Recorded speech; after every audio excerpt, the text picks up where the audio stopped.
আসসালামু আলাইকুম ভিউয়ার্স। আজকে লজিক্যাল ফাংশন সিরিজের নেস্টেড ইফ টিউটোরিয়ালটা নিয়ে হাজির হয়েছি। আমরা দেখব কিভাবে নেস্টেড ইফ ব্যবহার করে আমরা গ্রেড বের করতে পারি। আমাদের সামনে একটা রেজাল্ট শিট আছে, সেখানে সিরিয়াল নাম্বার আছে, student name, roll number, subject names আছে, দেন টোটাল মার্ক, তার মধ্যে maximum mark, minimum mark, then maximum mark from total students and minimum mark from total students, then একটা অ্যাভারেজ মার্ক আছে এখানে। এখান থেকে আমরা গ্রেড বের করব নেস্টেড ইফ ব্যবহার করে। নেস্টেড ইফ কিভাবে ব্যবহার করে কিভাবে গ্রেডটি আমরা বের করব সেই মেথডটি আজকে আমরা শিখব। আমি প্রথমে ইকুয়ালটি কল করব, কল করার পর ইফকে কল করব। ইফ আমার কাছ থেকে কি চাচ্ছে, logical test, then value is true, value is false. Okay, logical test হলো আমার R5 এই সেলটা even greater than or equal, এই সেলে যে ভ্যালুটা আছে সেই ভ্যালুটা গ্রেটার দেন অর ইকুয়াল যদি 80 হয়, কমা, তাহলে ভ্যালু ইফ ট্রু কত হবে, ডাবল কোটের মধ্যে এ প্লাস, ডাবল কোট ক্লোজ, আমি কমা দিলাম। ভ্যালু ইফ ফলস চাচ্ছে আমার কাছ থেকে। আমি যেহেতু আমার এখানে অনেকগুলো ক্রাইটেরিয়া, আমি একটু যদি এখান থেকে বের হয়ে আসি, এখানে যদি দেখি তাহলে দেখব আমার অনেকগুলো চাওয়া আছে, লজিক আছে। এক হলো আমার 80 বা তার চেয়ে বেশি পেলে এ প্লাস, 70 বা তার চেয়ে বেশি পেলে এ, 60 বা তার চেয়ে বেশি পেলে এ মাইনাস, 50 বা তার চেয়ে বেশি পেলে বি, 40 বা তার চেয়ে বেশি পেলে সি গ্রেড, আর 33 সমান অথবা তার চেয়ে বেশি পেলে ডি। তো এখানে ভিউয়ার্স আমরা R5-এ যদি 80 পাই তাহলে এ প্লাস, আমাদের এখনও 70, 60, 50, 40 অ্যান্ড 33 পাঁচটা চাওয়া বা লজিক বা আমাদের ক্রাইটেরিয়া এখনো বাকি আছে। তা এখন আমি ভ্যালু ইফ ফলসে আমি আবার ইফকে কল করব। দ্যাট মিনস এটা দাঁড়ালো যে R5 সমান বা R5-এ যে ভ্যালুটা আছে সেই ভ্যালুর চেয়ে সমান বা তার চেয়ে বেশি যদি 80 হয় তাহলে এ প্লাস। এ প্লাসটা হলো আমার ভ্যালু ইফ ট্রু, যদি 80 হয়ে যায় বা তার চেয়ে বেশি পায় তাহলে ও আমাকে এ প্লাস দিচ্ছে। যদি না পায়, যদি 80 না পায়, ফলস, ভ্যালু ফলস, যদি অন্য কোনো ভ্যালু হয়, সেখানে আমি কি করব, সেখানে আমি আবার R5 এই সেলটিকে কল করব, দেন গ্রেটার দেন অর ইকুয়াল 70 দিব। দ্যাট মিনস 80 যদি না পায়, 80 পেলে ভ্যালু ইফ ট্রু হবে এ প্লাস, আর যদি না পায় ভ্যালু ইফ ফলসটি হবে আমার কত, সেখানে আমি কল করব আবার ইফকে, আর 5 সেলটিকে সিলেক্ট করব, সেখানে যে ভ্যালুটা দেওয়া আছে 68.75, এই R5 এর ভ্যালুটা যদি 70 অথবা তার চেয়ে বেশি হয় তাহলে হবে কত, এখানে আবার ভ্যালু ইফ ট্রু চাচ্ছে, সেখানে আমি দিয়ে দিব এ, কমা।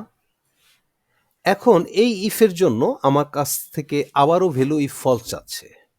আমি ভ্যালু ইফ ফলসে আমি আবার ইফকে কল করব। এই ইফকে কনস্ট্যান্টলি কল করে যাওয়াটাই হলো নেস্টেড ইফ, যে আমি প্রত্যেকটা জায়গায় যখন ভ্যালু ইফ ফলস চাচ্ছে সেখানে আমি আবার ইফকে কল করছি। ইফকে কল করার সাথে সাথে আমি নতুন করে একটা সিনট্যাক্স আবার পাচ্ছি, সেটা হলো logical test, value if true, value if false. তো ফার্স্ট যেই ইফটা ছিল তার ভ্যালু ইফ ট্রুটা ছিল এটা, ভ্যালু ইফ ফলসটা হলো এটা।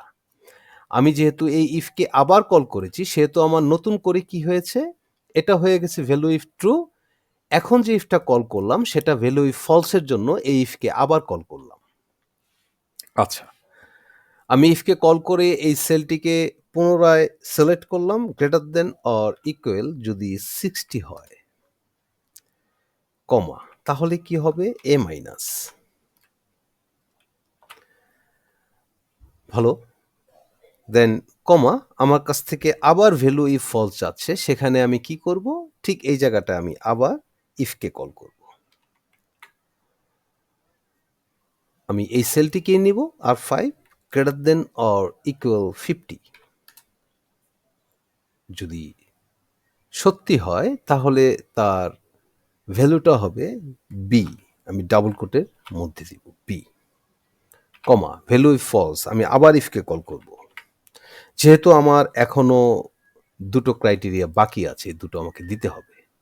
আচ্ছা, if R 5 greater than or equal যদি 40 হয়, তাহলে ডাবল কোটের মধ্যে সি, ভ্যালু ইফ ট্রু হবে সি, ভ্যালু ইফ ফলস, আমি আবার ইফকে কল করব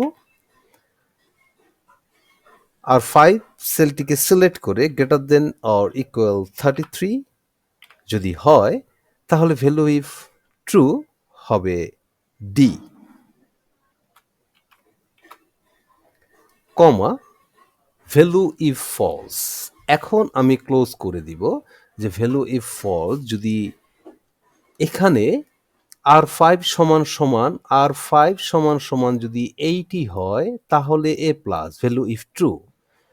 আর যদি 80 না হয়, তাহলে ভ্যালু ইফ ফলস, যদি 70 হয় আর এটা যদি সত্যি হয় তাহলে এ হবে, আর এটাও যদি না হয় তাহলে ভ্যালু ইফ ফলসের জায়গায় আমি আবার ইফকে কল করে আমি দিলাম যে আর5 সমান যদি 60 হয়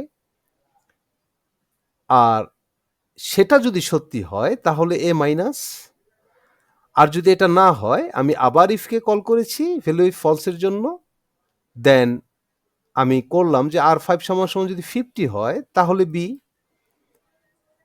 আর যদি সেটাও না হয় আমি আবার ইফকে কল করলাম যে যদি 40 হয় তাহলে সি, আর যদি সেটাও না হয়, যদি 33 হয় তাহলে ডি, আর যদি ডিও না হয় তাহলে আমরা দিয়ে দিব এটা এফ।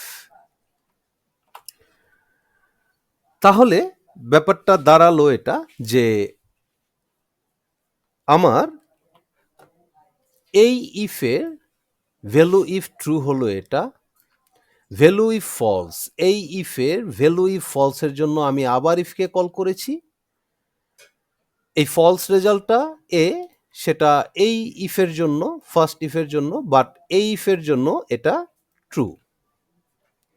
তার মানে প্রথম যে ইফটি ছিল তার জন্য দ্বিতীয় যে ইফটি, সেই ইফটি হলো ফলস ভ্যালু, আবার দ্বিতীয় যে ইফ, সেই ইফের জন্য তৃতীয় ইফটি হলো ফলস ভ্যালু, তৃতীয় যে ইফ কল করেছি তার জন্য ফোর্থ যে ইফটি আছে সেটা ফলস ভ্যালু, ফোর্থ ইফের জন্য পঞ্চম যে ইফকে আমরা কল করেছি সেটা ফোর্থ ইফের ফলস ভ্যালু,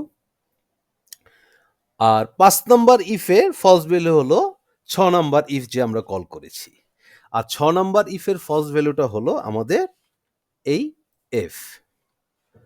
আমরা এখানে দেখব যে লাল হয়ে আছে, রেড কালার আমাদের ক্লোজ প্যারেন্থেসিস। আমরা এখানে একটু খেয়াল করব যে যতক্ষণ পর্যন্ত আমাদের এই সিনটেক্সটা দেখাবে ততক্ষণ পর্যন্ত আমরা ব্রেকেট দিয়ে যাব। যখনই সিনটেক্সটা চলে যাবে তার মানে আমাদের কালো ব্রেকেটটা চলে আসবে, তার মানে আমাদের ব্রেকেট ক্লোজ হয়ে গেল। প্রত্যেকটা ইফের জন্য একটা করে ব্রেকেট ক্লোজ করতে হবে। আমি এন্টার দিলাম, আমাদের চলে আসলো 68.75 দ্যাট এ মাইনাস। আমরা যদি একটু দেখি এখানে যে 70-র নিচে বাট 60-র উপরে, এর জন্য এটা এ মাইনাস 68.75। তো 60 বা তার চেয়ে উপরে থাকলে এটা এ মাইনাস হবে, আমরা এটা পেলাম। আমরা যদি ড্র্যাগ করে ফিল হ্যান্ডেল করে নিচে নামাই তাহলে দেখব যে যেখানে 0 আছে সেখানে সবাই ফেল চলে আসছে, আর 70.5 মানে 70 বা তার চেয়ে বেশি, দ্যাট মিনস এ, 70.38 দ্যাট মিনস এ আমরা যদি দেখি 80.25 তার মানে 80 বা তার চেয়ে বেশি হলে এ প্লাস। তো ভিউয়ার্স, আশা করি নেস্টেড ইফ সম্বন্ধে আপনারা বেসিক এই ধারণাটা পেলেন। আশা করি এখন নেস্টেড ইফ নিয়ে কোনো ধরনের কোশ্চেন থাকার কথা নয়। বাসায় প্র্যাকটিস করবেন, আরও ক্লিয়ার হয়ে যাবেন। নিজেদের মতো কোনো কোশ্চেন থাকলে অবশ্যই কমেন্টসে জানাবেন, অ্যান্সার করার চেষ্টা করব ইনশাল্লাহ। তো সেই পর্যন্ত ভালো থাকবেন, সুস্থ থাকবেন।